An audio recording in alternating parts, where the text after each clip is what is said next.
नमस्कार, स्वागत है आपका। आप देख रहे हैं प्राइम टीवी इंडिया। करते हैं शुरुआत देश और दुनिया की तमाम बड़ी खबरों के साथ। आईएसआईएस आतंकी अब बकर अल बगदादी के खात्मे के बाद अब सुरक्षा एजेंसियों की नजर उसके परिवार पर है।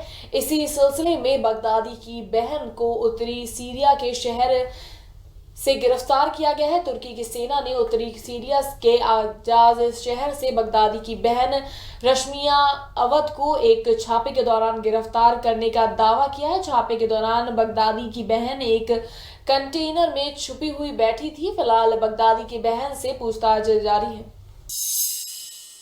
लखनऊ में पर्यावरण मंत्री दारा सिंह अपने पिछले बयान से पलट गए हैं। दारा सिंह ने एक बयान जारी करते हुए कहा था कि यूपी में ऑर्डिनल लागू करने की कोई योजना नहीं है, अगर जरूरत होगी तब इस पर देखा जाएगा। बता दें, इससे पहले दारा सिंह चौहान ने कहा था कि सरकार पहले से ही प्रदूषण कम करने के तमाम प्रयास कर रही है। इसके तहत करोड़ों पौधे लगाए गए हैं। इसी क्रम में ऑर्डिनल लागू करने की दिशा में विचार किया जा रहा है।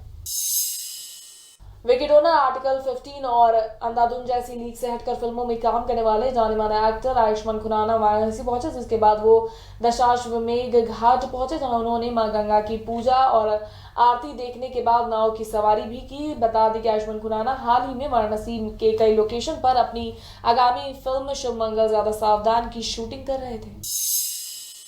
विधायक जवाहर पंडित हत्याकांड में कोर्ट ने सजा का ऐलान कर दिया है। कोर्ट ने करवरिया बंधुओं समेत 4 लोगों को सजा सुनाई है। इस दौरान प्रयागराज कचहरी पुलिस छावनी में तब्दील हो गई। फैसले के बाद उदय भान करवरिया ने समर्थकों से अपील की कि वो लोग निराश न हो। साथ ही कहा कि मेरा कोई आपराधिक रिकॉर्ड नहीं है, हम लौटेंगे और जन सेवा करेंगे। हाईकोर्ट में चुनौती देंगे? हाँ बिल्कुल, हाईकोर्ट में चुनौती देंगे, जहाँ जहाँ तक चुनौती देना पड़ेगा, क्योंकि हमने अपराध नहीं किया है ना।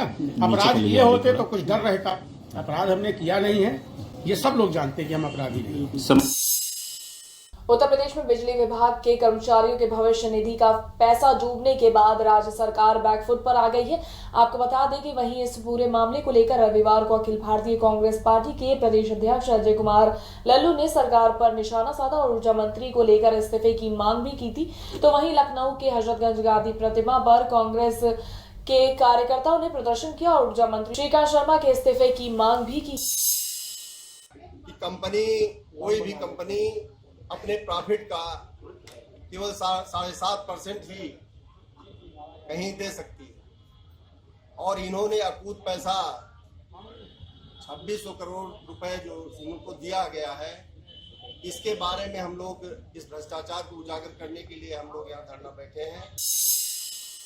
अलीगढ़ में प्यार में किए वादे को निभाने के लिए एक महिला प्रेमी की फोटो से 7 फेरे लेगी।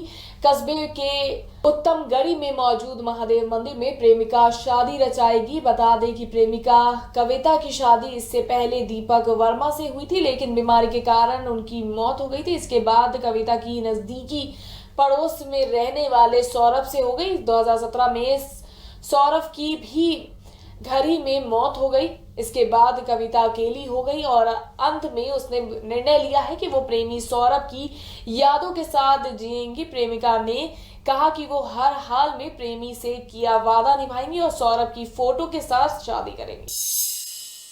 रामपुर में स्वास्थ्य विभाग की टीम ने फर्जी अस्पतालों पर बड़ी कार्रवाई करते हुए छापा मारा, जिससे फर्जी अस्पताल संचालकों में हड़कंप मच गया और कुछ फर्जी संचालक हॉस्पिटल को बंद करके भाग गए। वहीं 3 अस्पतालों को चेकिंग के दौरान फर्जी दस्तावेजों के कारण सीज किया गया है। मामले में नोडल अधिकारी ने बताया कि इन फर्जी हॉस्पिटल के खिलाफ कार्रवाई आगे भी चलती रहेगी। संभल के धनारी थाना क्षेत्र में एक कलयुगी बेटे ने मां की हत्या कर दी। मामले की जानकारी मिलते ही पुलिस मौके पर पहुंची और शव को पोस्टमार्टम के लिए भिजवाया। पुलिस ने पूरे मामले की जांच शुरू कर दी। बताया जा रहा है कि बेटे का मां से अक्सर विवाद होता था। 2.5 बीघे जमीन के लिए रोज लड़ाई होती थी। मृतक वृद्धा ने बेटे से कह दिया था कि वो जमीन बेच देगी। इसी बात से बेटा नाराज था। जानकारी के मुताबिक वृद्धा ने बेटे की शिकायत पुलिस से भी की थी, लेकिन पुलिस ने घटना को गंभीरता से नहीं लिया। वाराणसी के मिर्जापुर में सर्राफा व्यापारी की गोली मारकर हुई हत्या के मामले का पुलिस ने खुलासा कर दिया है। इस मामले में पुलिस ने 2 बदमाशों को गिरफ्तार किया है। पुलिस ने बताया कि लूटपाट के इरादे से व्यापारी की हत्या की गई थी। पकड़े गए बदमाशों के पास से 32 बोर की पिस्टल, 1 तमंचा और लूट का सामान बरामद किया गया है। पुलिस ने बदमाशों को जेल भी भेज दिया है।